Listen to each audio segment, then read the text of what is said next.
Une petite mendiante de 6 ans entre dans un luxueux magasin de jouets, s'approche du comptoir et tend un billet de 20 $ froissé. Avec une innocence enfantine, elle dit au propriétaire « Monsieur, je veux acheter un papa ». L'homme, qui est en réalité un millionnaire, reste complètement sans voix, pensant qu'il s'agit d'une plaisanterie. Il explique à l'enfant qu'il s'agit simplement d'un magasin de jouets, mais la petite fille insiste, affirmant qu'elle ne veut pas de jouets. Lorsqu'elle explique la raison, le millionnaire est bouleversé par la réponse de l'enfant et se met à pleurer sur le champ. Ce qui se passe ensuite est choquant. Avant de commencer l'histoire, n'oubliez pas de laisser un like et de vous abonner à la chaîne pour voir plus d'histoires comme celle-ci. L'après-midi doré d'octobre peignait les vitrines de la 5e avenue de Teinte Chaude, mais à l'intérieur de Wonderland Toys, le magasin de jouets le plus luxueux de Manhattan, la climatisation maintenait une température parfaite pour sa clientèle exigeante. Alexander Whitmore ajustait les derniers détails d'une maquette de train miniature lorsqu'il entendit le doux carillon de la porte d'entrée. À 42 ans, Alexander avait bâti un empire à partir d'une petite boutique héritée de son grand-père. Son apparence impeccable, son costume italien sur mesure, ses cheveux grisonnants parfaitement coiffés et ses chaussures en cuir qui coûtaient plus que le loyer mensuel de la plupart des gens, reflétaient le succès qu'il avait atteint. Chaque geste était calculé, chaque mot pesé, chaque décision basée sur des chiffres et des résultats tangibles. Quand il se tourna pour accueillir ce qu'il supposait être un autre client à la recherche du cadeau parfait, ses yeux bleus rencontrèrent quelque chose de totalement inattendu. Une petite fille d'environ 6 ans se tenait près de l'entrée, ses vêtements sales et déchirés contrastant de manière saisissante avec l'environnement sophistiqué. Ses cheveux bruns étaient emmêlés, son petit visage barbouillé de crasse, mais ses yeux marrons brillaient d'une détermination qui le surprit. Alexander hésita un instant, son esprit pragmatique essayant de traiter la situation. Les enfants non accompagnés n'étaient pas courants dans son magasin, surtout pas des enfants dans un tel état.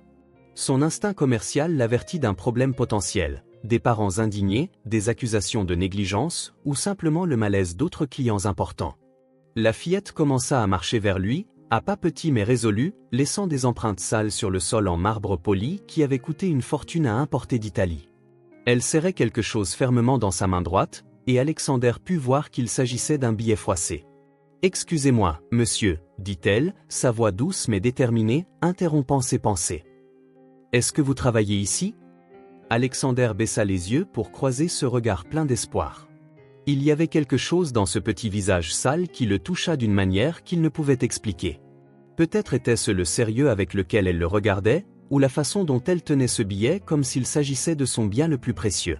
« Oui, c'est exact, » répondit-il, sa voix s'adoucissant instinctivement. « En fait, je suis le propriétaire de ce magasin. Comment puis-je vous aider ?» La petite fille prit une profonde inspiration, comme si elle se préparait pour le moment le plus important de sa vie. Elle tendit sa petite main crasseuse, révélant un billet de 20 $ froissé qui semblait avoir traversé de nombreuses mains et situations. « Monsieur, dit-elle avec toute la sincérité du monde, je veux acheter un papa. » Le silence qui suivit fut assourdissant. Alexander eut l'impression que le sol se dérobait sous ses pieds. Au cours de toutes ces années de métier, où il avait traité les demandes les plus extravagantes de clients millionnaires, il n'avait jamais été confronté à une requête qui le laissait aussi totalement sans voix. Il cligna des yeux plusieurs fois, essayant de comprendre ce qu'il venait d'entendre. Son esprit analytique cherchait une explication logique. Peut-être cherchait-elle une poupée, un jouet représentant une figure paternelle. Mais il y avait quelque chose dans la façon dont elle avait prononcé ces mots, dans la gravité de son expression, qui lui disait que ce n'était pas une simple confusion d'enfants. « Un papa » répéta-t-il lentement, luttant toujours pour comprendre. La fillette hocha vigoureusement la tête, ses yeux ne le quittant jamais. « Oui, monsieur. J'ai 20 $ ici. Est-ce que c'est assez ?» Alexander jeta un coup d'œil à son luxueux magasin, rempli de jouets coûtant des centaines, voire des milliers de dollars, et se sentit soudain complètement perdu. Comment pouvait-il expliquer à cet enfant que ce qu'elle cherchait n'était pas à vendre? Alexander passa une main dans ses cheveux, un geste rare qui trahissait son sang-froid habituel. Pendant des années, il avait fait face à des négociations complexes, des crises financières et des décisions impliquant des millions de dollars, mais rien ne l'avait préparé à ce moment. La fillette était toujours là, debout devant lui, son billet de 20 $ tendu, attendant une réponse qu'il ne savait tout simplement pas comment donner. « Ma chérie, commença-t-il en s'accroupissant à sa hauteur, c'est un magasin de jouets. Nous vendons des poupées, des voitures, des jeux. » Il fit une pause, cherchant les mots justes. « nous ne vendons pas de personne. L'expression de la fillette changea subtilement. Ce n'était pas de la déception, c'était quelque chose de plus profond, comme si elle s'était attendue à cette réponse mais s'accrochait encore à un espoir têtu. Elle regarda autour du magasin, les étagères remplies de jouets colorés, les présentoirs soigneusement agencés, les lumières qui faisaient tout briller comme dans un conte de fées. « Non, monsieur, dit-elle avec une conviction qui le surprit. Vous vendez aussi des papas ici. Parce que chaque fois que je suis dans la rue à demander de l'argent, je vois des enfants sortir d'ici, heureux, avec leur papa. Comme je n'en ai pas, je suis venu acheter le mien aussi. » Les mots frappèrent Alexander comme un coup de poing. Il se releva lentement, sentant une oppression dans sa poitrine qu'il n'avait pas ressentie depuis des années. La logique de l'enfant était d'une simplicité dévastatrice, en même temps, elle lui brisait le cœur d'une manière qu'il ne pouvait comprendre.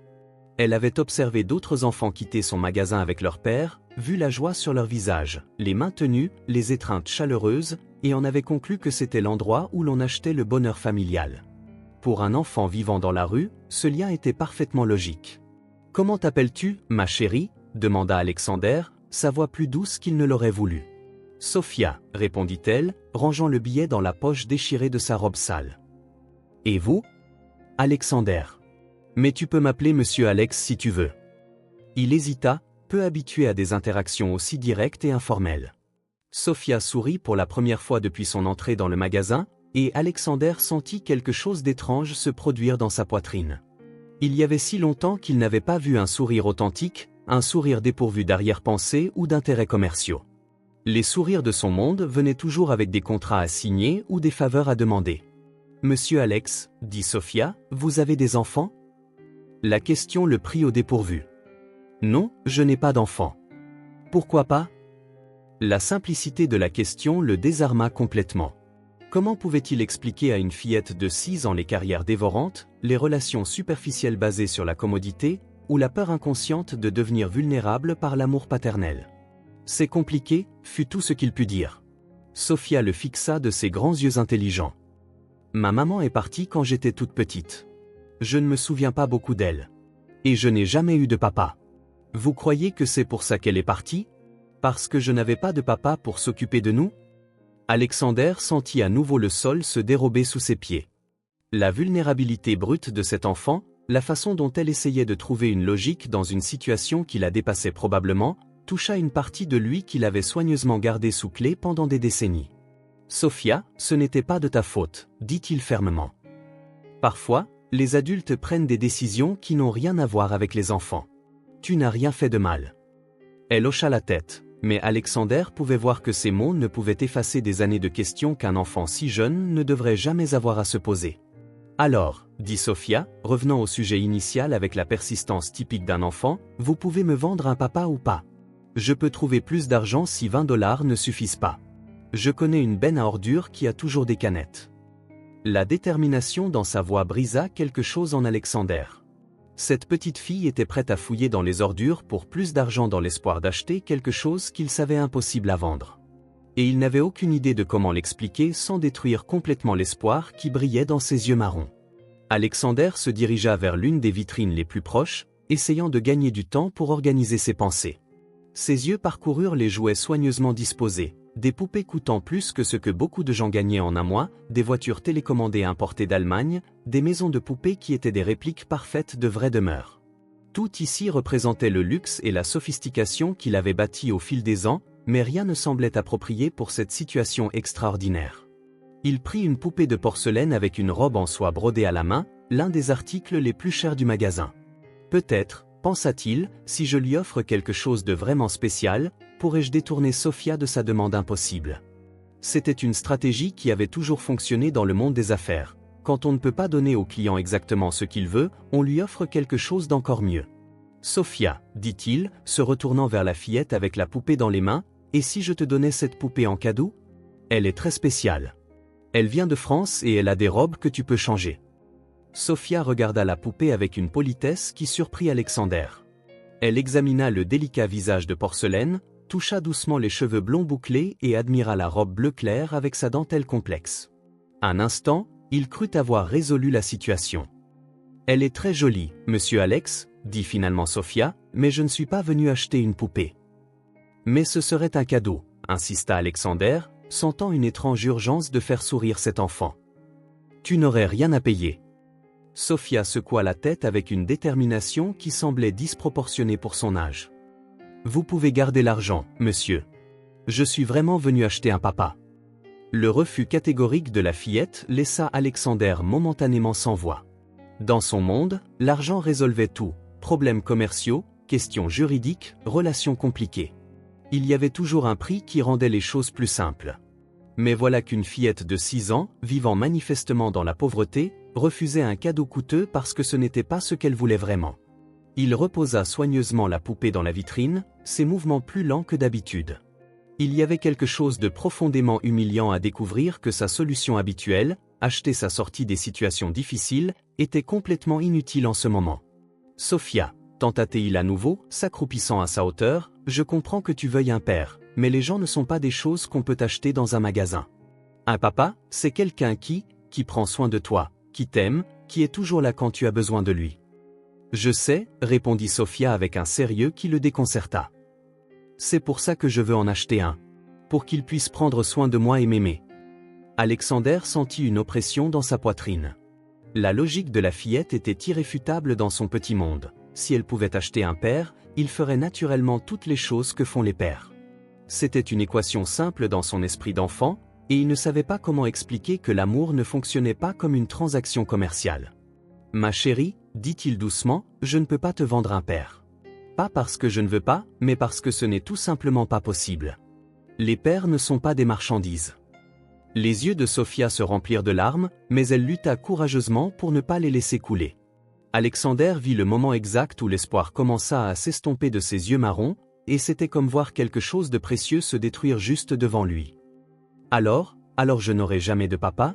demanda-t-elle, sa voix à peine un murmure. La question résonna dans le luxueux magasin comme un cri de douleur silencieux. Alexander ouvrit la bouche pour répondre, mais les mots ne venaient pas. Comment pouvait-il promettre quelque chose qui était hors de son contrôle? Comment pouvait-il offrir de l'espoir sans créer d'attentes irréalistes? Sophia baissa la tête, remit le billet froissé dans sa poche et se dirigea lentement vers la porte. Chaque pas qu'elle faisait semblait résonner dans le cœur d'Alexander comme une accusation. Pour la première fois de sa vie d'adulte, il se sentait complètement impuissant face à une situation, incapable de trouver une solution qui ait un sens à la fois pour lui et pour cet enfant extraordinaire. Quand Sophia atteignit la porte, elle se retourna une dernière fois. « Merci quand même, monsieur Alex.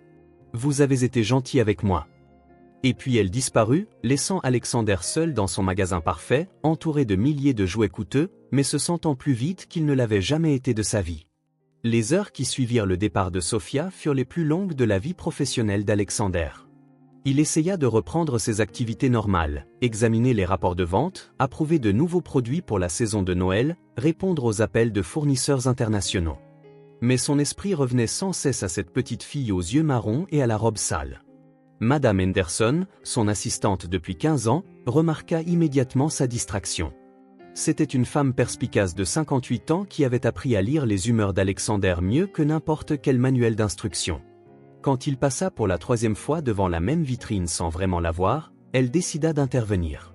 « Monsieur Whitmore, dit-elle doucement, s'est-il passé quelque chose aujourd'hui? Vous semblez troublé. » Alexander cessa de faire les 100 pas et regarda son assistante. Madame Henderson l'avait connue depuis les débuts de l'expansion de son entreprise, avait été témoin de ses victoires et de ses défaites, mais ne l'avait jamais vue dans cet état de trouble silencieux. « Un enfant est venu aujourd'hui, dit-il finalement.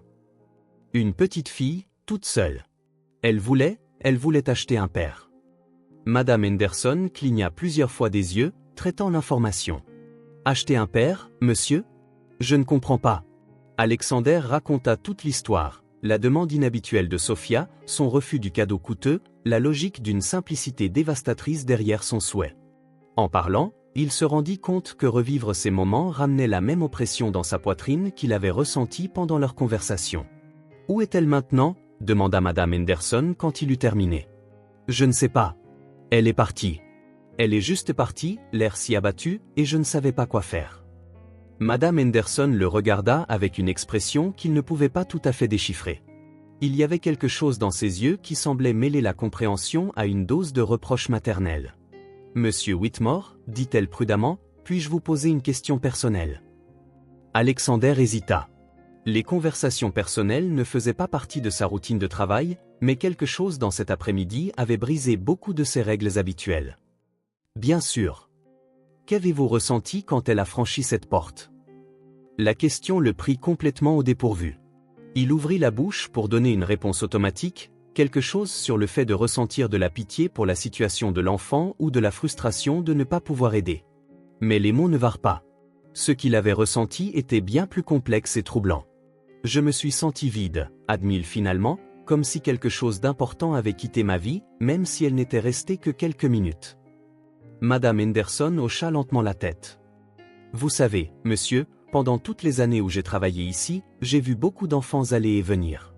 La plupart d'entre eux viennent avec des parents qui leur prêtent à peine attention, trop occupés par leur téléphone ou leurs conversations importantes. Ils obtiennent les jouets les plus chers, mais ils semblent rarement vraiment heureux. Alexander écouta avec une attention croissante. Mais de temps en temps, continua-t-elle, un type d'enfant différent arrive. Un enfant qui ne veut pas seulement des jouets, mais du lien, de l'amour, une attention authentique.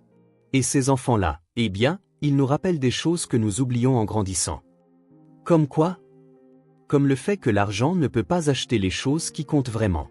Comme le fait que parfois, la chose la plus précieuse que nous puissions offrir à quelqu'un est notre temps et notre présence.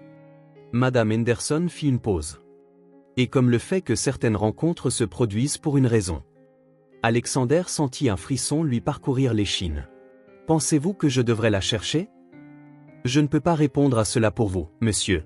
Mais je peux vous dire que dans ma vie, j'ai appris que les regrets pour les choses que nous n'avons pas faites font beaucoup plus mal que les regrets pour les choses que nous avons faites.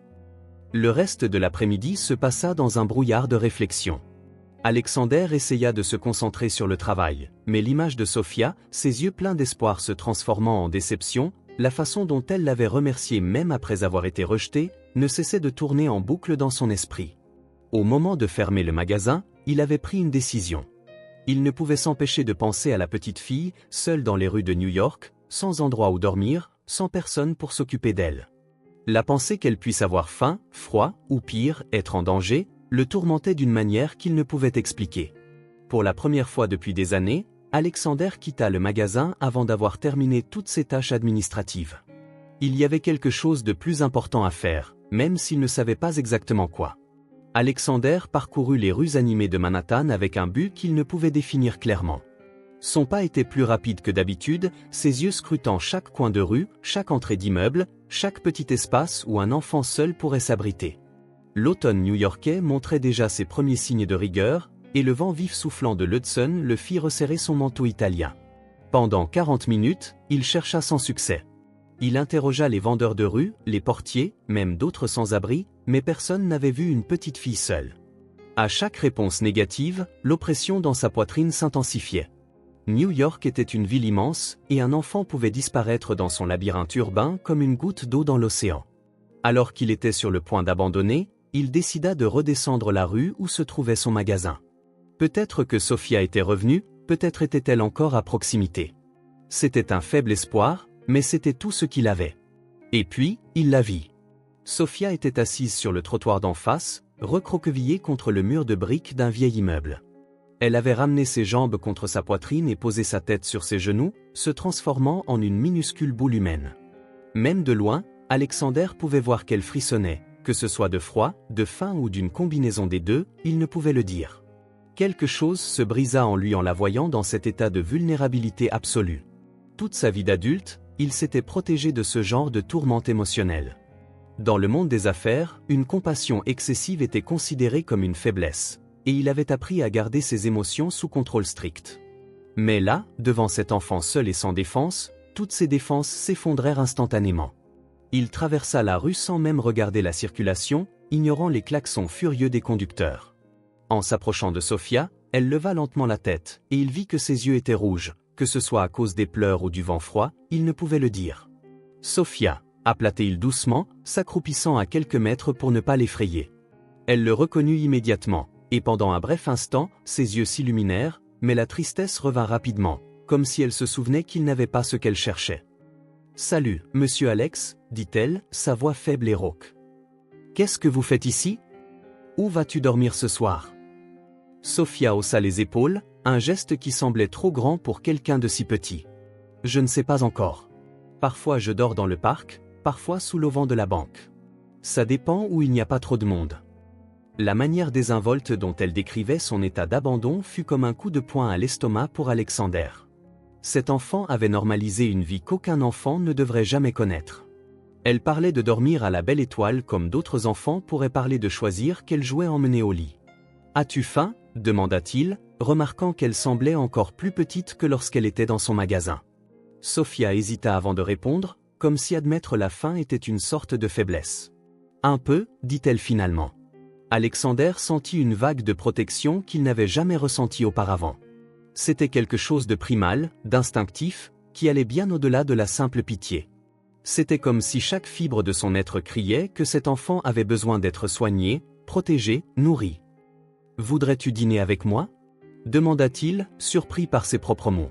« Je connais un endroit qui fait le meilleur hamburger de la ville. » Les yeux de Sophia s'écarquillèrent. « Pour de vrai ? Mais je n'ai pas d'argent pour payer. »« Tu seras mon invité, » dit rapidement Alexander.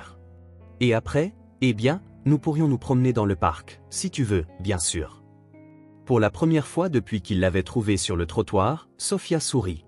C'était un petit sourire hésitant, mais il était authentique, et Alexander découvrit qu'il ferait n'importe quoi pour revoir ce sourire. « J'aimerais beaucoup, » dit-elle, se levant lentement et époussetant ses vêtements. Quand Alexander tendit la main pour l'aider, Sophia la prit sans hésitation. Ses petites mains étaient froides et sales, mais Alexander les tint avec une douceur qu'il ne se connaissait pas. À ce moment, en marchant dans la rue animée avec une enfant inconnue, il sentit qu'il s'embarquait dans quelque chose qui allait changer sa vie pour toujours. Il ne savait pas encore comment ni pourquoi, mais une étrange certitude s'installa dans son cœur. Cette rencontre n'était pas une coïncidence. Le restaurant choisi par Alexander était un petit dîner chaleureux, à 3 pâtés de maison de son magasin, connu pour servir les familles du quartier depuis plus de 20 ans. Ce n'était pas le genre d'établissement qu'il fréquentait habituellement, ces dîners avaient lieu dans des clubs exclusifs ou des restaurants étoilés au Michelin. Mais quelque chose dans cette nuit appelait à la simplicité. Sophia était enchantée par tout. Ses yeux parcouraient la pièce avec une curiosité pure qu'Alexander avait oubliée. Elle observait les familles aux autres tables, les serveurs transportant des assiettes fumantes, les enfants riant et discutant avec animation avec leurs parents. Il y avait une mélancolie dans son regard lorsqu'elle se concentrait sur les scènes familiales, mais aussi une fascination sincère. « C'est vraiment joli ici », dit-elle alors qu'il s'installait dans une banquette près de la fenêtre. Alexander regarda autour de lui à travers les yeux de Sophia et découvrit qu'elle avait raison. L'endroit avait un charme chaleureux qu'il n'avait jamais remarqué auparavant. Un éclairage doux, de vieilles photographies au mur, l'arôme réconfortant de la cuisine maison. C'était le genre d'atmosphère qui invitait à la conversation et à la proximité, à des lieux formels où il dînait habituellement. Quand le menu arriva, Sophia le tint avec une révérence presque religieuse, comme s'il s'agissait d'un objet précieux. Alexander remarqua qu'elle essayait de lire, mais certains mots la déconcertaient clairement. « Je peux t'aider à choisir » offrit-il doucement. Sophia hocha la tête, un peu embarrassée. « Je sais lire un peu, mais certains mots sont difficiles. »« Tu vas à l'école » ?»« Parfois, répondit-elle vaguement.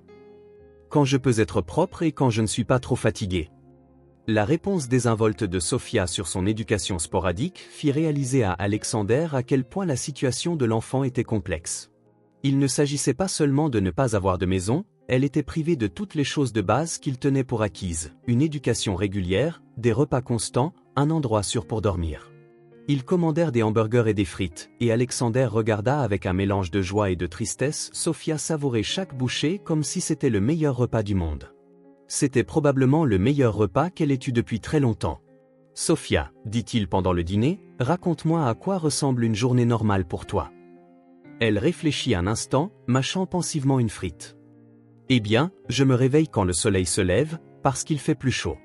Ensuite, je cherche un endroit pour me laver le visage, parfois à la fontaine du parc.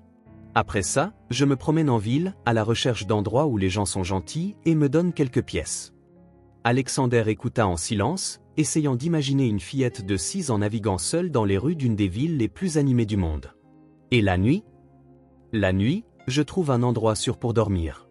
Parfois, je compte les étoiles quand je peux les voir entre les immeubles, et j'imagine ce que ce serait d'avoir une famille. » Les mots simples de Sophia touchèrent Alexander d'une manière inattendue.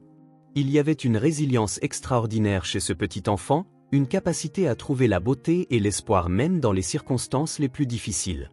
Après le dîner, comme promis, ils marchèrent jusqu'à Central Park. Bien qu'il fasse déjà nuit, le parc comptait encore quelques visiteurs, et l'éclairage créait une atmosphère magique parmi les arbres.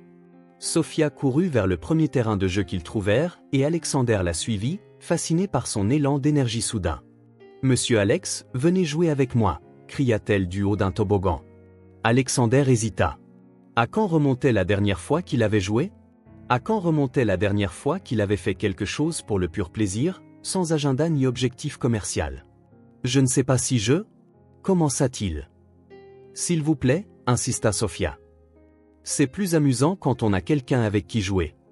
Quelque chose dans sa façon de le dire, la sincérité absolue, le besoin réel de compagnie, fit fondre les dernières résistances d'Alexander.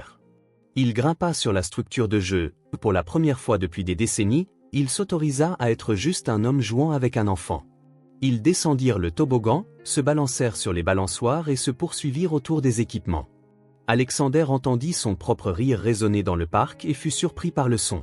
À quand remontait la dernière fois qu'il avait ri comme ça, sans réserve, sans se soucier des apparences ou du protocole? Quand ils s'arrêtèrent enfin, essoufflés et souriants, Alexander regarda Sophia et vit quelque chose qui lui coupa le souffle.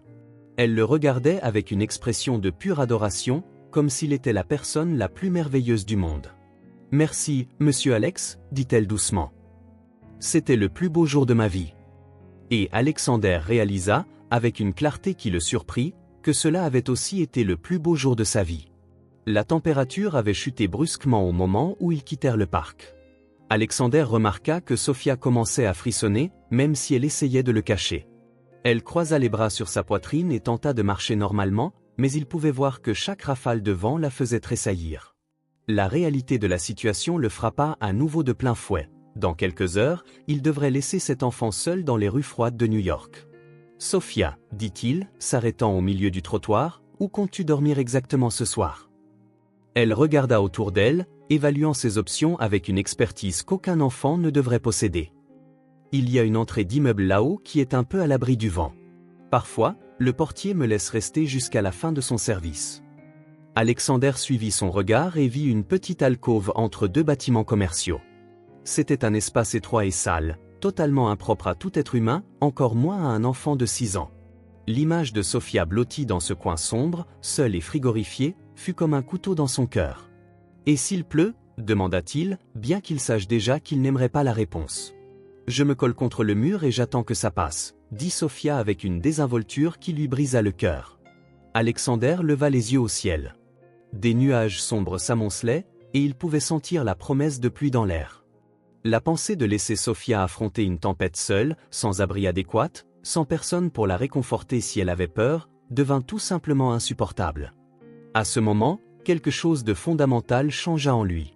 Toutes ces règles soigneusement construites sur le maintien de la distance émotionnelle, toutes ces défenses contre les complications dans sa vie organisée, toutes ces préoccupations concernant la réputation et le protocole social s'effondrèrent devant une vérité simple et dévastatrice. Il ne pouvait pas abandonner cet enfant.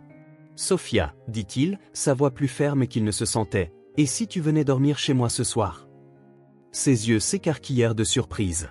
« Chez vous? Pour de vrai? Pour de vrai. J'ai beaucoup de chambres, de la nourriture chaude, et tu pourrais prendre un bain chaud. » Alexander fit une pause, réalisant ce qu'il proposait. « Juste pour cette nuit, » ajouta-t-il rapidement, plus pour lui-même que pour elle. Sophia le regarda avec une expression qui mêlait espoir et incrédulité. « Mais je suis une enfant des rues. Je suis sale et je n'ai pas de beaux vêtements. Vous êtes sûr ?» La façon dont elle se décrivait, comme si sa condition la rendait moins digne de soins et d'affection, brisa définitivement quelque chose en Alexander. Il s'agenouilla à sa hauteur et tint doucement ses petites épaules. « Sophia, écoute-moi très attentivement. Tu n'es pas juste une enfant des rues. Tu es une personne spéciale, courageuse et intelligente.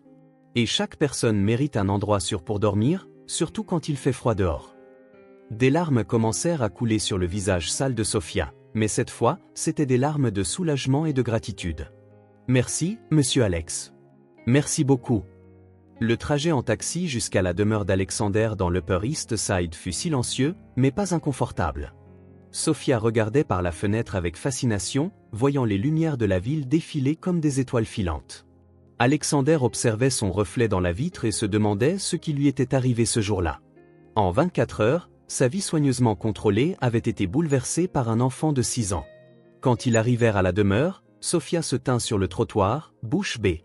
La maison en grès brun de 3 étages, avec sa façade classique et son jardin impeccablement entretenu, était plus grande que tout ce qu'elle avait jamais imaginé. « Vous vivez tout seul dans toute cette maison ?» demanda-t-elle, émerveillée. « Oui » répondit Alexander, et pour la première fois, il réalisa à quel point cela sonnait solitaire, dit à voix haute. À l'intérieur de la maison, la fascination de Sophia continua. Elle toucha doucement les meubles en bois poli, admira les peintures au mur et regarda avec révérence l'escalier en marbre menant au 2e étage. Alexander vit sa maison à travers les yeux de Sophia et réalisa que, malgré toute sa beauté et son luxe, elle avait toujours été froide et vide. « Allons te trouver des vêtements, dit-il, et ensuite tu pourras prendre un bain chaud. » En menant Sophia à l'étage, Alexander sut qu'il avait franchi une ligne de non-retour. Il ne s'agissait plus seulement d'aider un enfant pour une nuit. Quelque chose avait fondamentalement changé entre eux, et dans son cœur, il savait déjà que ce juste pour cette nuit était devenu une promesse impossible à tenir. Pour la première fois depuis des décennies, sa immense maison ne résonnait pas de vide. Il y avait de la vie ici, de l'espoir, la promesse qu'il n'était peut-être pas destiné à vivre seul pour toujours. Le lendemain matin apporta une transformation surréaliste à la routine d'Alexander. Pour la première fois depuis des années, il ne fut pas réveillé par l'alarme électronique qui sonnait à 6 heures précises, mais par le son doux de petits pas dans le couloir et la voix d'un enfant essayant de chuchoter, mais échouant complètement à garder un volume bas. « Monsieur Alex ? Vous êtes réveillé ? Je ne veux pas vous réveiller, mais je ne sais pas comment fonctionne le robinet de la salle de bain. » Alexander sourit avant même d'ouvrir complètement les yeux. Il s'était réveillé plusieurs fois pendant la nuit juste pour vérifier si Sophia allait bien, si elle ne s'était pas enfuie, si tout cela n'avait pas été un rêve élaboré. La trouver dormant paisiblement dans la chambre d'amis à chaque fois le rassurait d'une manière qu'il ne pouvait expliquer. Il se leva et trouva Sophia dans le couloir, portant l'un de ses t-shirts comme une chemise de nuit. Elle avait essayé de se coiffer, créant un résultat à la fois adorable et désastreux. Ses yeux brillaient d'une énergie qu'il n'avait pas vue la nuit précédente. « Bonjour, Sophia. Comment as-tu dormi ? C'était la meilleure nuit de ma vie, s'exclama-t-elle. Le lit est si doux, j'ai cru que je flottais. Et il n'y avait pas de bruit de voiture, pas de vent, rien.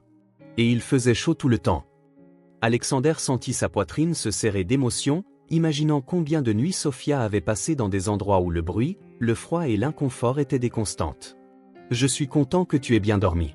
Résolvons ce problème de robinet, et ensuite, prenons un petit déjeuner, d'accord ? » Le petit déjeuner fut une autre révélation. Normalement, Alexander prenait un café noir rapide en lisant les rapports financiers sur sa tablette. Mais avec Sophia, tout changea. Elle était fascinée par la machine à café, posa 1000 questions sur le fonctionnement du grille-pain et insista pour aider à préparer des œufs brouillés, même si son aide se soldait par plus de désordre que d'efficacité. « Monsieur Alex, dit-elle en remuant les œufs avec une concentration intense, vous mangez tout seul tous les matins. » Oui, habituellement. Ce n'est pas triste ? La simple question le frappa comme un éclair. Pourquoi ce serait triste ? Parce que manger seul, ça veut dire que personne ne te demande comment tu as dormi, ou ne raconte de blagues, ou ne partage le dernier morceau de toast avec toi. Sophia fit une pause. Ma maman disait que la nourriture a meilleur goût quand on la partage. Alexander arrêta de remuer son café et regarda Sophia. À 6 ans, cet enfant avait saisi quelque chose sur la vie et les relations qu'il avait perdues au cours de ses 4 décennies sur Terre. Après le petit déjeuner, Alexander réalisa qu'il avait un problème pratique. Il ne pouvait pas emmener Sophia au magasin, mais il ne pouvait pas non plus la laisser seule à la maison. Pour la première fois de sa carrière, il envisagea sérieusement de ne pas aller travailler. « Sophia, dit-il, qu'aimerais-tu faire aujourd'hui ?» Ses yeux s'illuminèrent. « On peut jouer encore ? Hier, c'était tellement amusant. » Bien sûr, mais, eh bien, je travaille normalement pendant la journée. Oh ! La déception dans sa voix était palpable. Alors, vous allez me ramener dans la rue ? La question coupa Alexander comme une lame. La façon désinvolte dont Sofia supposait qu'elle serait de nouveau abandonnée révélait à quel point elle était habituée au rejet et à l'abandon. Non, dit-il fermement, se surprenant lui-même de la rapidité de sa réponse. Je ne te ramènerai jamais dans la rue. Sofia le regarda avec un mélange d'espoir et de scepticisme. Mais vous devez travailler. Le travail attendra. Aujourd'hui, c'est plus important. Et ainsi, pour la première fois en 20 ans, Alexander Whitmore appela Madame Henderson et lui dit qu'il ne viendrait pas au magasin. Il passa la journée à jouer dans le jardin de sa demeure avec Sofia, lui apprenant à utiliser la balançoire qu'il avait fait installer des années auparavant mais jamais utilisée, et à taper dans un ballon sur la pelouse immaculée qui n'avait toujours été que décorative. Pendant une pause, alors qu'il regardait Sofia chasser les papillons, Alexander appela son avocat personnel. « Marcus, j'ai besoin d'informations sur l'adoption. Le processus légal, les documents nécessaires, le calendrier estimé. L'adoption, Alexander ? Tu ne m'as même pas dit que tu voyais quelqu'un sérieusement. Ce n'est pas ça. C'est une situation compliquée. Un enfant qui a besoin d'aide. » Il y eut une pause à l'autre bout du fil. « Tu es sûr de toi ? L'adoption est un engagement permanent, surtout pour un homme célibataire. Il y a beaucoup d'obstacles juridiques. » Alexander regarda Sofia, qui avait cessé de courir et le regardait avec un air d'attente, comme si elle savait que cette conversation la concernait. « Je n'ai jamais été aussi certain de quoi que ce soit de ma vie, » répondit-il. Quand il raccrocha, Sofia s'approcha timidement. « Monsieur Alex, vous parliez de moi ?» Alexander s'agenouilla à sa hauteur. « Sofia, que dirais-tu si tu pouvais rester ici, pas seulement pour une nuit, mais pour toujours ?» Les yeux de Sofia se remplirent de larmes, mais cette fois, c'étaient des larmes de pure joie. « Vous voulez dire, vous voulez être mon vrai papa ? Si tu veux de moi, oui. J'aimerais beaucoup être ton père. » Sofia se jeta dans ses bras avec une force qui faillit le renverser. « Oui, je veux vraiment. Merci, papa. » Le mot « papa » résonna dans le jardin silencieux et dans le cœur d'Alexander comme la plus belle musique qu'il ait jamais entendue. Les jours suivants passèrent comme un rêve enchanté. Alexander se retrouva à réorganiser toute sa routine autour de Sofia, et, étonnamment, chaque changement lui parut naturel et nécessaire. Ses matinées commençaient par des petits déjeuners partagés, ses après-midi avaient des pauses pour jouer, et ses soirées se terminaient par des histoires avant de dormir, quelque chose qu'il n'aurait jamais imaginé faire. Madame Henderson remarqua immédiatement la transformation de son patron lorsqu'il retourna enfin au travail, emmenant Sofia avec lui. « Monsieur Whitmore, » dit-elle discrètement, en regardant Sofia examiner une vitrine de poupées avec ravissement, « je ne vous ai jamais vu aussi rayonnant. » C'était vrai. Alexander avait l'impression qu'une partie de lui, en sommeil depuis des décennies, s'était enfin réveillée. Ses décisions commerciales restaient vives, mais elles s'accompagnaient désormais d'une légèreté qu'il n'avait plus connue depuis sa jeunesse. Cependant, c'est ce même après-midi que la réalité de sa nouvelle situation commença à se compliquer. Veronica Sterling, sa petite amie depuis 2 ans, se présenta au magasin à l'improviste. Veronica était tout ce que le cercle social d'Alexander considérait comme idéal, belle, sophistiquée, issue d'une famille riche de longue date et avec des relations importantes dans la haute société new-yorkaise. Elle entra dans le magasin comme elle le faisait toujours, avec la confiance de quelqu'un qui sait être le bienvenu partout. Elle portait un impeccable tailleur Chanel et un sac à main qui coûtait plus que ce que beaucoup de gens gagnaient en un mois. Sa présence transformait toujours n'importe quel environnement en quelque chose de plus formel et distant. « Alexander, chéri, » dit-elle en se penchant pour l'embrasser sur la joue d'un baiser social soigneusement calculé pour ne pas tacher son maquillage. « Tu n'as pas répondu à mes appels, j'étais inquiète. » C'est alors qu'elle remarqua Sofia, qui était assise par terre près du comptoir, en train de dessiner sur un morceau de papier que Madame Henderson lui avait donné. L'expression de Veronica changea instantanément, passant d'une préoccupation affectueuse à la confusion, puis à quelque chose proche de l'horreur. « Alexander, » dit-elle à voix basse, « qui est cet enfant, et pourquoi est-elle habillée comme ça dans ton magasin ?» Alexander sentit une pointe de douleur dans sa poitrine au ton de Veronica. Il y avait du dédain dans sa voix, comme si Sofia était un objet déplacé, une tâche dans un environnement parfait. « Veronica, voici Sofia. »« Sofia, viens rencontrer Veronica. » Sofia se leva et s'approcha timidement. Ces derniers jours, Alexander lui avait acheté de nouveaux vêtements, mais il y avait encore quelque chose dans sa posture, une hésitation prudente qui révélait ses origines de la rue. « Bonjour, » dit doucement Sofia, tendant sa petite main comme Alexander le lui avait appris. Véronica regarda la main tendue comme si elle était dangereuse. « Alexander, puis-je te parler en privé ?» Le ton était poli, mais Alexander perçut l'urgence sous-jacente. Il demanda à Madame Henderson de rester avec Sophia et suivit Véronica dans son bureau privé à l'arrière du magasin. « Qu'est-ce qui se passe exactement ici ?» explosa Véronica dès que la porte fut fermée. « Qui est cet enfant et pourquoi est-elle dans ton magasin comme si c'était ta fille ?» « Parce que c'est le cas, dit calmement Alexander. Ou du moins, elle le sera bientôt. Je suis en train de l'adopter. » Le silence qui s'ensuivit fut lourd de tension. Véronica le fixa comme s'il avait parlé dans une langue étrangère. « Tu plaisantes, dit-elle finalement. Alexander, tu ne peux pas être sérieux. Adopter une enfant des rues? As-tu complètement perdu la tête? Sophia n'est pas une enfant des rues. C'est une fille intelligente, courageuse et aimante qui avait besoin d'une famille. Alexander, écoute-toi. Depuis combien de temps connais-tu cet enfant? Une semaine? 2?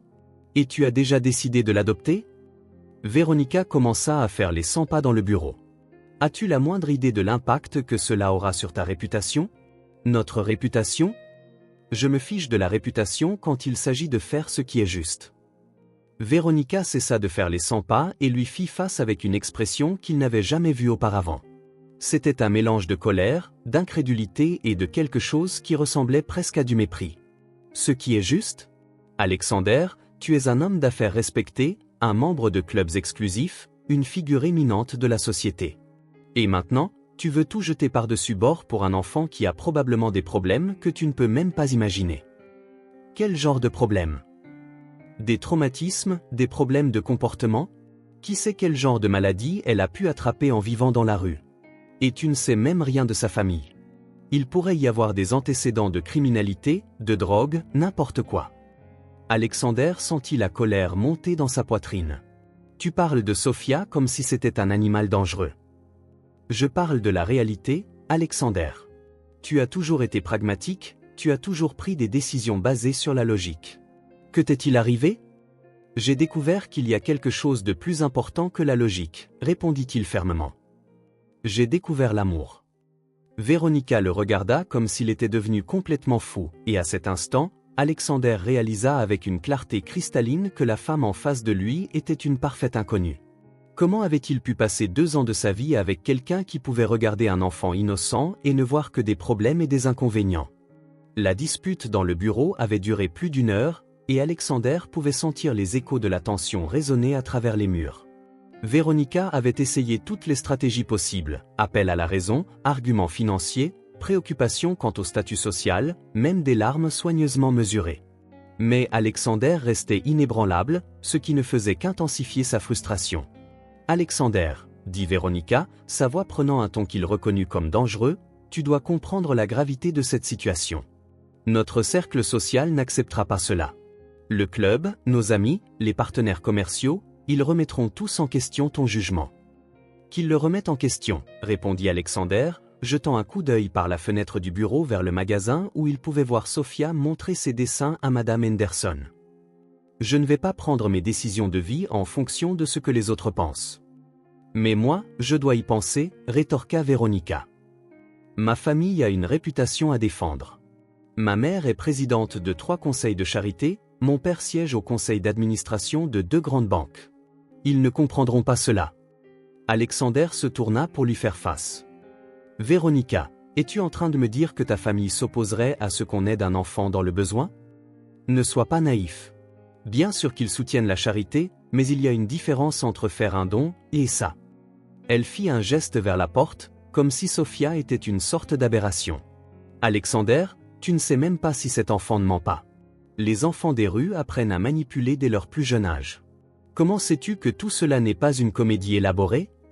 La suggestion que Sophia puisse le manipuler frappa Alexander comme une gifle. L'idée que quiconque puisse voir de la méchanceté ou du calcul chez cet enfant doux et innocent le révulsait au plus haut point. Assez, dit-il, sa voix basse mais remplie d'autorité. Je n'entendrai plus un mot contre Sophia. Véronica réalisa qu'elle était allée trop loin, mais au lieu de reculer, elle insista. Alors tu as choisi. Tu choisis réellement un enfant au hasard plutôt que moi, Plutôt que tout ce que nous avons construit ensemble. Nous n'avons rien construit ensemble, Véronica. Nous avions un arrangement social pratique, pas une relation.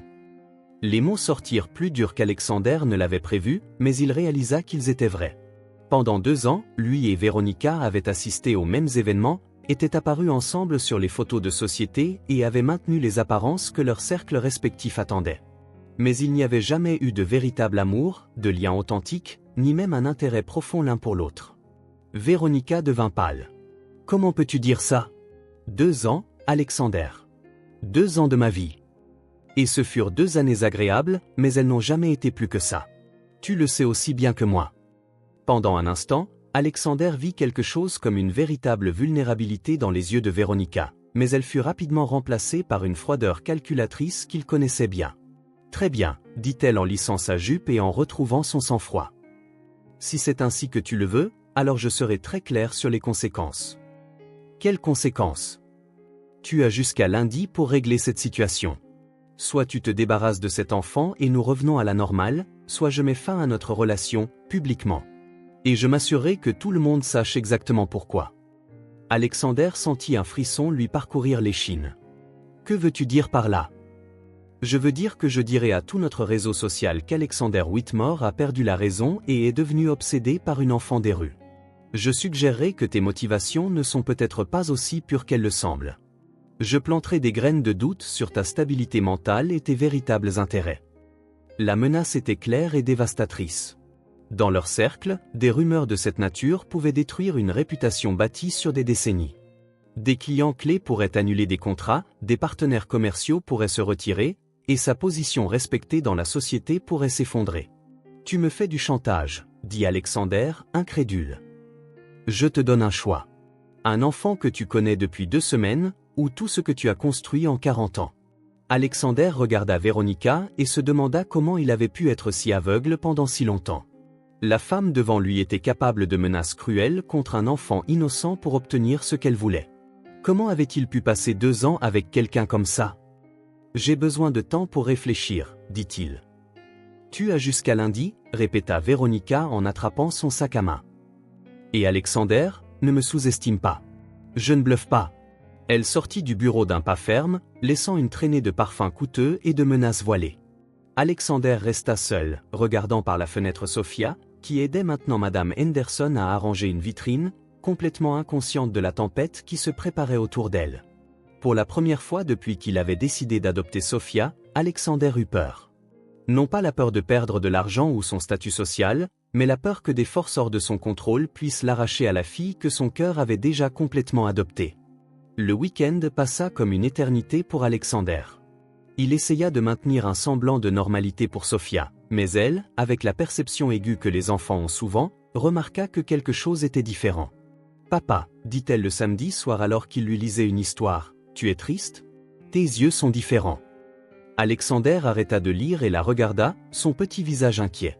Sophia avait commencé à l'appeler papa naturellement, et chaque fois qu'il entendait ce mot, il sentait son cœur se serrer d'émotion et de responsabilité. « Je pense juste à des choses importantes, » dit-il en lui caressant les cheveux, qui étaient maintenant toujours propres et brillants. « Ce sont de mauvaises choses ?» Alexander hésita.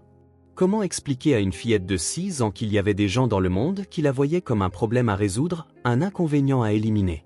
« Parfois, les adultes doivent prendre des décisions difficiles, » dit-il finalement. « Mais je veux que tu saches que quoi qu'il arrive, tu seras toujours importante pour moi. » Sophia le serra fort dans ses bras. « Je t'aime, papa. Je t'aime aussi, ma chérie. Plus que je ne l'aurais jamais cru possible. » Le lundi matin, Alexander arriva au magasin avec un sentiment de détermination. Il avait passé tout le week-end à peser ses options, à analyser toutes les conséquences possibles, à essayer de trouver une issue qui protégerait à la fois Sophia et son avenir. Mais il était parvenu à une conclusion inévitable, il n'y avait pas de compromis possible. Madame Henderson remarqua immédiatement sa résolution lorsqu'il entra dans le bureau. « Monsieur Whitmore, dit-elle prudemment, Mademoiselle Sterling a appelé 3 fois ce matin.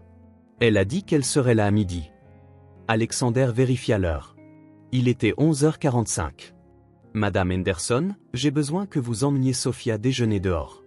J'ai une conversation à avoir et je préférerais qu'elle ne soit pas là pour ça. » 15 minutes plus tard, Véronica entra dans le magasin avec la ponctualité militaire qui caractérisait tous ses mouvements.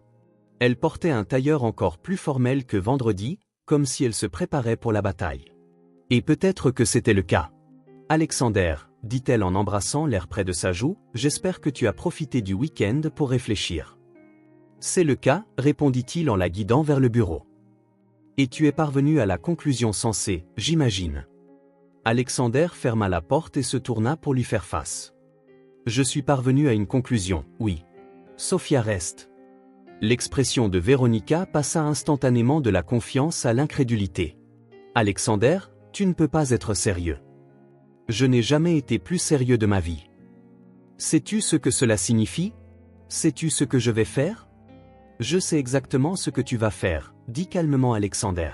« Et j'en accepte les conséquences. » Véronica l'étudia un long moment, cherchant le moindre signe d'hésitation ou de doute. Elle n'en trouva aucun. « Très bien, » dit-elle, sa voix devenant glaciale. « Tu as fait ton choix.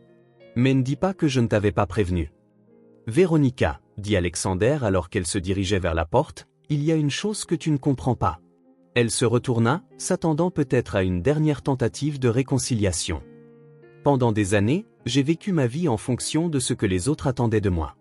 J'ai bâti une réputation, accumulé des richesses, maintenu les bonnes apparences. Mais je n'ai jamais été vraiment heureux. Je ne me suis jamais senti complet. Alexander fit une pause. Sophia m'a appris qu'il y a quelque chose de plus important que la réputation ou l'approbation sociale. Elle m'a appris ce qu'est l'amour inconditionnel. L'amour inconditionnel, se moqua Véronica. Alexander, tu connais cet enfant depuis 3 semaines. Et en ces 3 semaines, elle m'a donné plus de joie et de but que je n'en ai eu en des années. Elle se fiche de mon argent, de mon statut social ou du nombre de zéros sur mon compte en banque. Elle m'aime simplement parce que j'ai choisi de prendre soin d'elle. Véronica secoua la tête avec dédain. Tu vis dans un conte de fées. Attends que la réalité s'installe. Problème de comportement, problème de santé, difficultés à l'école. On verra combien de temps durera cet amour inconditionnel. J'affronterai chaque problème avec elle, dit fermement Alexander. Parce que c'est ce que font les familles. Famille ? Véronica rit amèrement. Alexander, tu n'as aucune idée de ce qu'est une vraie famille. Tu joues à la maison avec une enfant des rues. Tu as tort, dit Alexander, ressentant une paix qu'il n'avait pas connue depuis des années. Pour la première fois de ma vie, je sais exactement ce qu'est la famille. Et je n'y renoncerai pour rien ni personne. Véronica le regarda avec un mélange de colère et de quelque chose qui aurait pu être un respect réticent. Tu vas le regretter, Alexander. Quand ta réputation sera en lambeaux, quand tes affaires commenceront à en souffrir, quand tu réaliseras que tu as tout sacrifié pour un caprice, tu le regretteras. Peut-être, dit Alexander.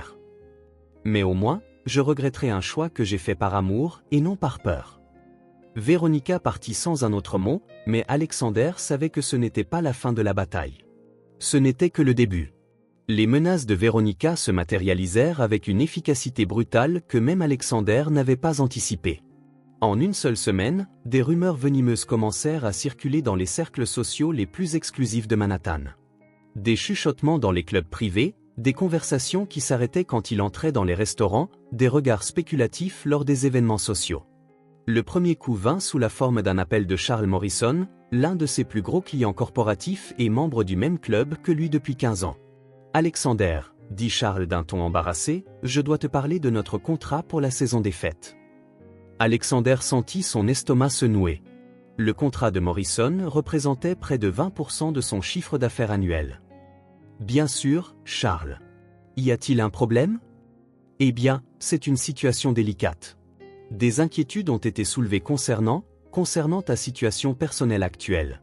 Le conseil d'administration se demande s'il est approprié pour nous de maintenir notre partenariat en ce moment. Quel genre d'inquiétude ? Charles toussa, mal à l'aise. Alexander, tu sais comment ces choses fonctionnent. La perception est la réalité dans notre monde. Et il y a des rumeurs, eh bien, des rumeurs sur tes motivations concernant cet enfant. L'implication sinistre dans les mots de Charles rendit Alexander malade. Charles, es-tu en train de suggérer que je ne suggère rien, coupa rapidement Charles. Mais d'autres le font. Et malheureusement, je dois protéger mon entreprise. Quand Alexander raccrocha, ses mains tremblaient de rage. Ce n'était pas seulement la perte financière qui piquait, c'était la pure méchanceté derrière l'insinuation. Véronica avait trouvé l'arme la plus cruelle possible, semer le doute sur les intentions d'un homme qui avait simplement choisi d'aimer un enfant. Au cours de la semaine suivante, d'autres clients suivirent l'exemple de Morrison. Des contrats furent annulés sous divers prétextes, mais Alexander connaissait la vraie raison. Madame Henderson essaya de maintenir une attitude professionnelle, mais il voyait l'inquiétude dans ses yeux alors qu'elle lui remettait les lettres d'annulation. Le coup le plus dévastateur arriva le vendredi après-midi, lorsque 2 assistantes sociales des services de protection de l'enfance se présentèrent au magasin avec un avis officiel.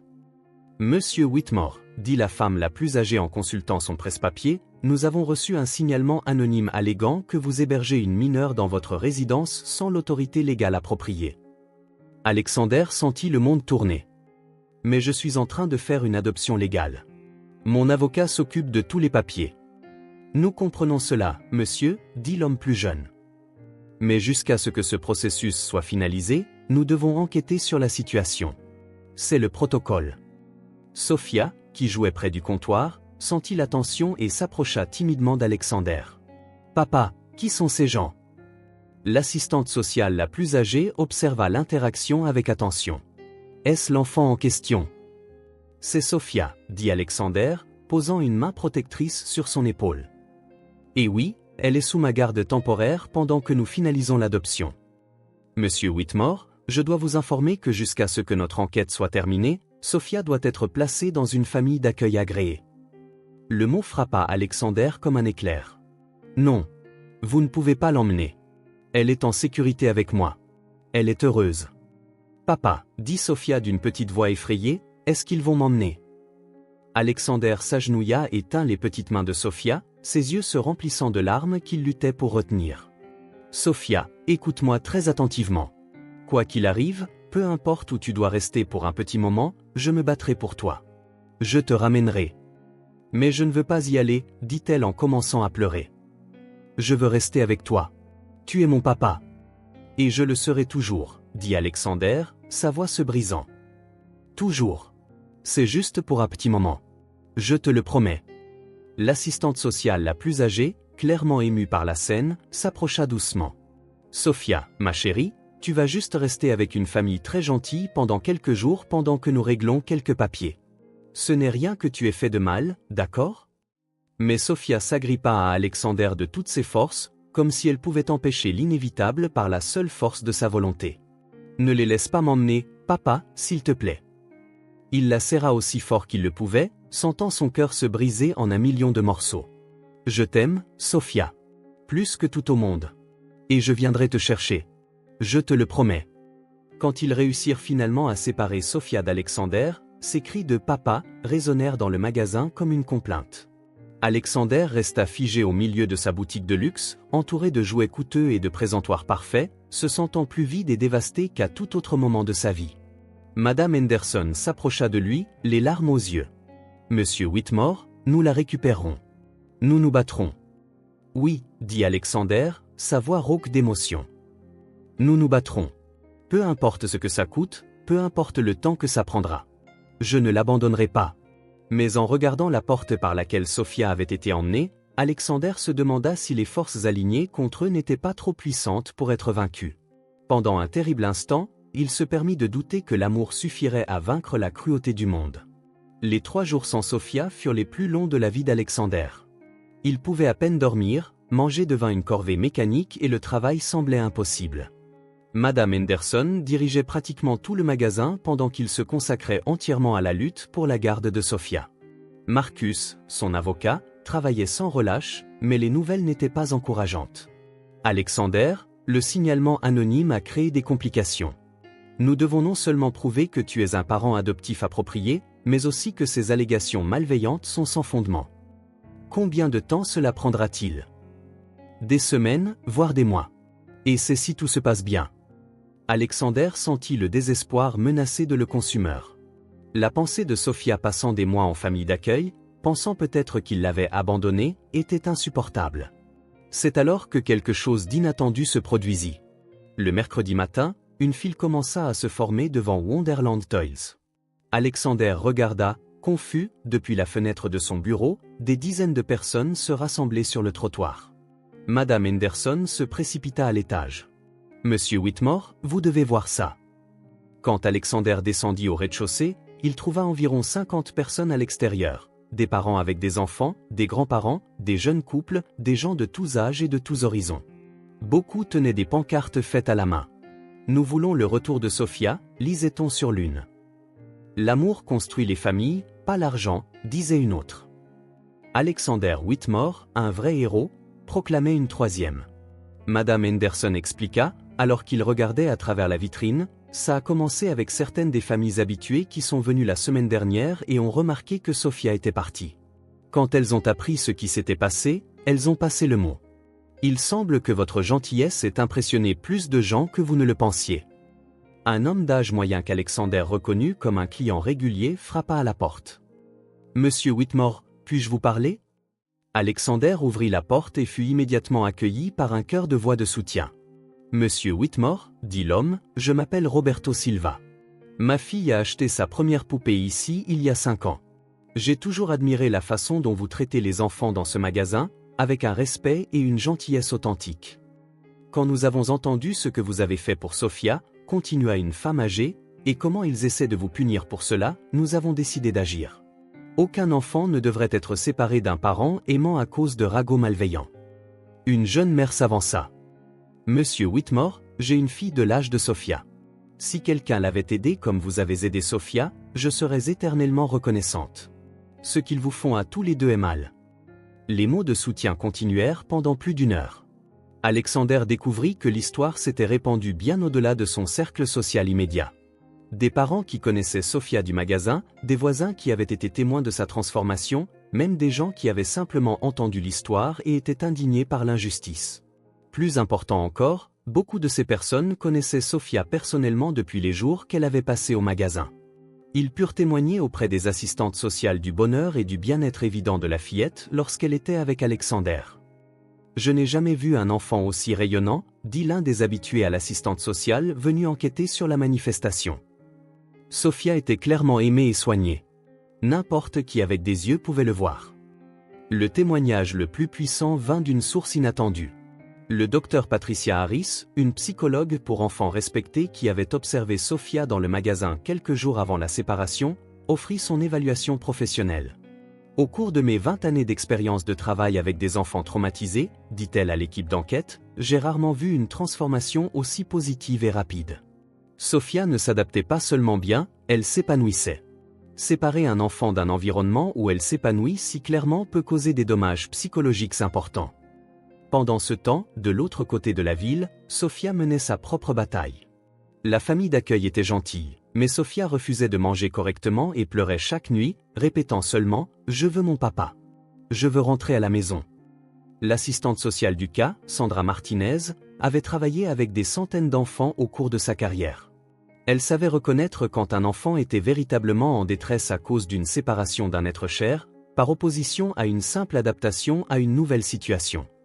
Cet enfant n'a pas seulement le mal du pays, rapporta TL dans son évaluation. Elle souffre d'une séparation traumatisante d'une figure paternelle à laquelle elle s'est profondément attachée. Le lien entre eux est clairement authentique et sain. Le 4e jour, Sandra prit une décision. Elle arriva au magasin d'Alexander, accompagnée de Sophia, qui jaillit de la voiture dès qu'elle vit la façade familière. « Papa !» cria-t-elle, courant dans les bras d'Alexander comme si sa vie en dépendait. Alexander la souleva et la serra comme s'il ne la lâcherait jamais. Des larmes coulaient sur leurs 2 visages alors qu'ils s'étreignaient au milieu du magasin, entourés de Madame Henderson et de quelques clients qui éclatèrent en applaudissements spontanés. « Monsieur Whitmore, dit Sandra en regardant les retrouvailles avec un sourire, après notre enquête complète, nous avons déterminé que Sophia se trouve dans un environnement sûr, aimant et approprié. Le processus d'adoption peut se poursuivre comme prévu. » « Et les allégations ?» demanda Alexander, tenant toujours Sophia fermement. « Nous avons déterminé qu'elles sont entièrement sans fondement et clairement malveillantes. Nous classons l'affaire. » Alexander regarda autour de son magasin, son vrai magasin, pas l'empire commercial qu'il avait bâti, mais l'endroit où il avait trouvé l'amour de sa vie sous la forme d'une fillette de 6 ans. Il avait perdu des clients, sa réputation dans certains cercles avait été ébranlée, mais il avait gagné quelque chose d'infiniment plus précieux, une vraie famille et une communauté de personnes qui croyaient au pouvoir de l'amour sur les préjugés. « Papa, dit Sophia en se reculant légèrement pour le regarder dans les yeux, tu ne vas plus me laisser partir, hein? Plus jamais, promit Alexander. Plus jamais.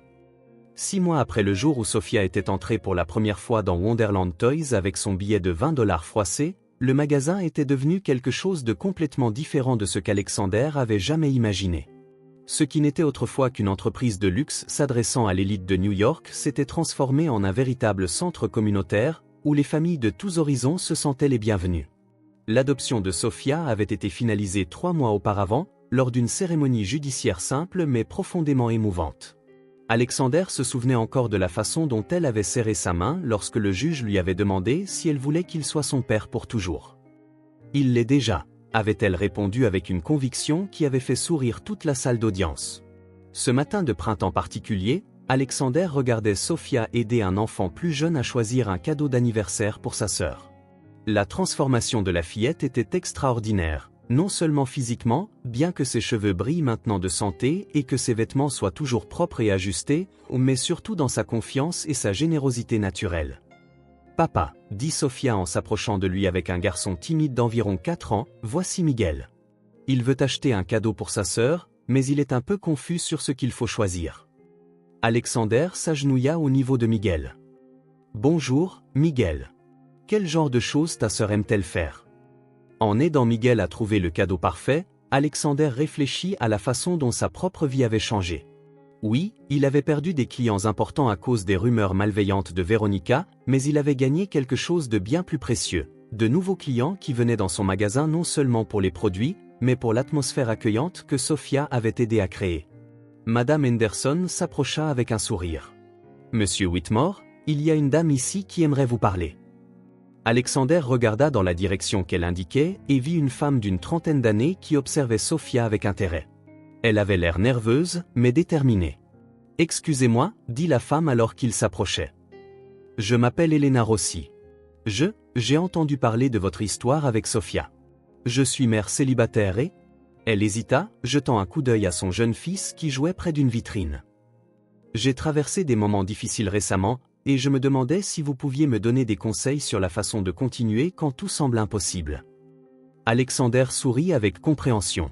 Ces derniers mois, de nombreuses personnes avaient cherché le magasin non seulement pour acheter des jouets, mais aussi pour partager leurs histoires et chercher l'inspiration. Son expérience avec Sophia était devenue par inadvertance un symbole d'espoir pour d'autres confrontés à des défis familiaux. « Bien sûr, dit-il. Et si nous allions prendre un café pour en parler ?» Alors qu'il parlait avec Elena des défis de la monoparentalité, des craintes pour l'avenir et de l'importance de croire en l'amour, Alexander remarqua Sophia qui observait de loin. Quand Elena partit, plus optimiste et avec quelques conseils pratiques, Sophia s'approcha. « Papa, dit-elle pensivement, tu aidais cette dame comme tu m'as aidé. » D'une manière différente, oui. Parfois, les gens ont juste besoin de savoir qu'ils ne sont pas seuls. Sophia hocha la tête avec une sagesse qui surprenait parfois Alexander. C'est comme quand j'étais dans la rue et que tu m'as ramené à la maison. Tu m'as montré que je n'étais pas seul. Exactement. Alors, notre magasin est en quelque sorte un endroit où les gens peuvent acheter de l'espoir. La question de Sophia le frappa profondément. Pendant toute sa carrière, il s'était concentré sur la vente de produits de luxe à des gens qui avaient tout. Maintenant, son magasin était devenu quelque chose de bien plus significatif. Tu sais quoi, Sophia? Je pense que tu as raison. Plus tard dans la soirée, alors qu'ils fermaient le magasin ensemble, une routine qu'ils avaient développée et qu'Alexander chérissait, Sophia posa une question qui le prit par surprise. « Papa, tu te souviens du premier jour où je suis venu ici? » « Bien sûr. Comment pourrais-je jamais l'oublier? J'ai dit que je voulais acheter un papa. »« Oui, c'est ce que tu as dit. » Sophia sourit de ce sourire qui faisait encore fondre le cœur d'Alexander chaque jour. « J'ai compris quelque chose de drôle. »« Qu'est-ce que c'est? » En fait, je n'ai pas acheté un papa. J'ai eu toute une famille. Alexander arrêta d'arranger la vitrine et regarda sa fille. Que veux-tu dire?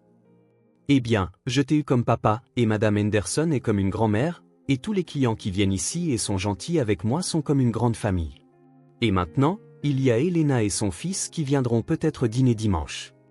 La perception de Sofia sur la façon dont leur petite famille avait grandi organiquement l'émut profondément. C'était vrai, ils avaient créé un réseau de liens qui allait bien au-delà des liens du sang. Et tu sais quelle est la meilleure partie, continua Sofia. Quoi donc? C'est que tu as aussi une famille. Parce qu'avant moi, tu étais tout seul, tout comme moi. Alexander s'agenouilla et serra Sofia dans ses bras, ressentant une gratitude que les mots ne pouvaient exprimer. Tu as raison, ma chérie. Nous nous sommes sauvés l'un l'autre.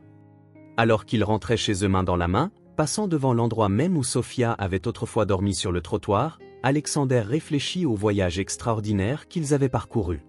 Il avait commencé comme un homme riche mais émotionnellement vide, concentré uniquement sur le succès matériel. Sofia était arrivée comme une enfant désespérée, voulant acheter quelque chose qu'elle pensait être à vendre. Ensemble, ils avaient découvert que les choses les plus précieuses de la vie ou l'amour, la famille, un but, le lien humain, ne peuvent pas être achetés. Elles ne peuvent être que données librement et reçues avec un cœur ouvert. Le magasin de jouets, autrefois simple entreprise, était devenu un lieu où les rêves se réalisaient et où le véritable amour pouvait être trouvé par ceux qui étaient assez courageux pour ouvrir leur cœur. Et en fait, réalisa Alexander en souriant alors que Sofia balançait sa main, elle avait réussi à acheter un papa ce premier jour. Non pas avec de l'argent, mais avec quelque chose d'infiniment plus puissant, un cœur pur, rempli d'un espoir et d'un amour inconditionnel.